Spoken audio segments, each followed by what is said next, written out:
Hello everyone, welcome to Universe Sandbox, and today's video we are going to be seeing what would happen if the Earth was tidally locked.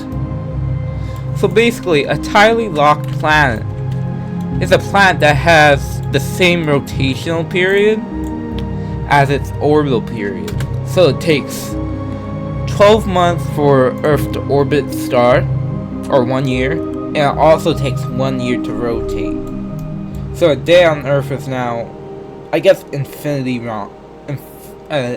time long.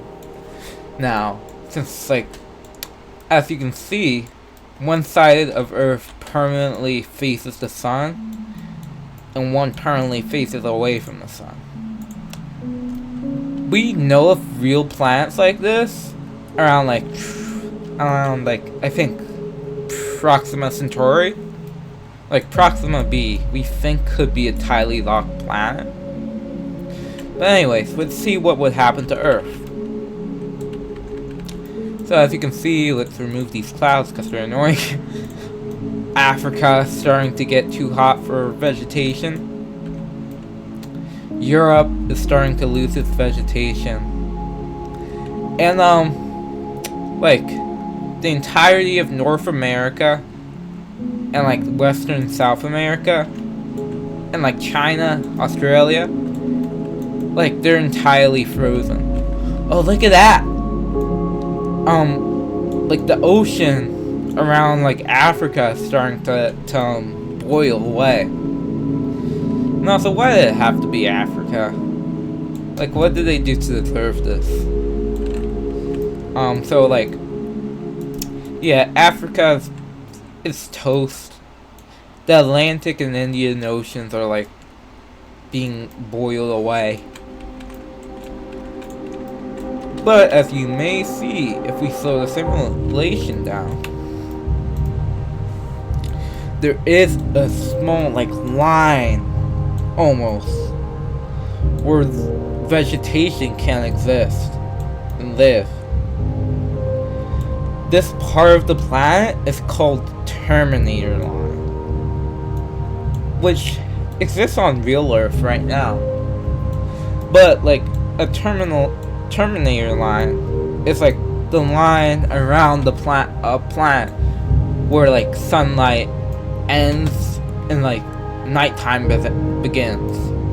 So as you can see, this is the Terminator Line right here, and right next to it are habitable area. So you see this part of Russia is temperate and you can actually live in it. So let's zoom in on it. Here in map mode, you can see it gets pretty nice down here. This little area, Siberia. Also Greenland still has ice. It looks like Iceland may be habitable a bit. So zooming in on the sun facing side, we can see that the oceans have boiled totally, and on the west side of Africa there's a huge storm of boiling ocean water that flows eastward. So because of winds, this cloud of water vapor goes eastward and rains torrentially over South America. This is why basically half of South America is buried under an ocean of water. I guess the correct word would be submerged, not buried. But anyways, it's flooding all of half of South America. This is why South America isn't habitable right now, because it's being covered in water. And wow, the Indian Ocean is dry and frozen. A bit of Antarctica is melted, which is interesting. But on the other side of our world, yeah, they're not having a good time there. Like, you're either in a frozen bunker on this part of the planet, or you're living in Siberia on this side of the planet, which isn't nice either, or you're boiling in Africa, which isn't very nice either. So as you can see, as time goes on, the oceans continue to boil. And this, I would imagine, would create like a thick ice wall, almost, on this side of the planet. Where there's just a huge wall of ice that goes across the entire, like, Terminator line.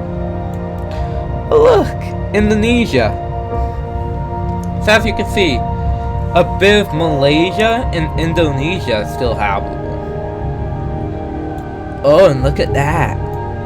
So, water is vaporizing over here, being carried all the way across Africa, and raining down over the Atlantic Ocean. That's very interesting. Oh, the Great Britain's habitable. And Sweden. Wait a second. Why is Australia unfrozen? Huh. Oh wait, I think I know what's happening. Like, I think that yeah, the Earth's rotation isn't perfectly synced, right? With its like orbital period, so it's like not perfectly tidally locked. So there is kind of a day on the planet. Yes, and now Africa's covered in the ocean. Interesting.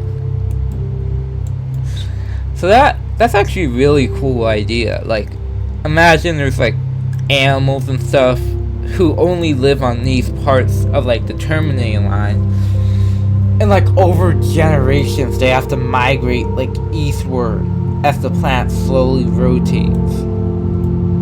Oh, you can see the wind carrying the water vapor. That's really cool. So finally, let's see what would happen if now Earth goes back to normal. One day, rotation. Let's see what happens to the Earth. So this would probably be just as this would probably disrupt the entire planet's like ecosystems that still remain. So as you can see, like the ice is starting to like try and like colonize like the continents, but at the same time it's starting to recede. So basically the hot parts and the cold parts of the planet are fighting against each other, and the ice is starting to thaw on this side of the planet. And let's see what happens to the world after. So interestingly, the polar ice caps are still super thick, which is interesting. But as you can see, it seems like there's still some imbalance when it comes to water. Like basically almost all of South America is submerged. Same with North America. I wonder why like that's happening. Why hasn't that like equalized the water levels? I wonder why. So I guess this is what would happen to Earth if it was tidally locked to the sun. I hope all of you enjoyed this episode of Universe Sandbox, and goodbye.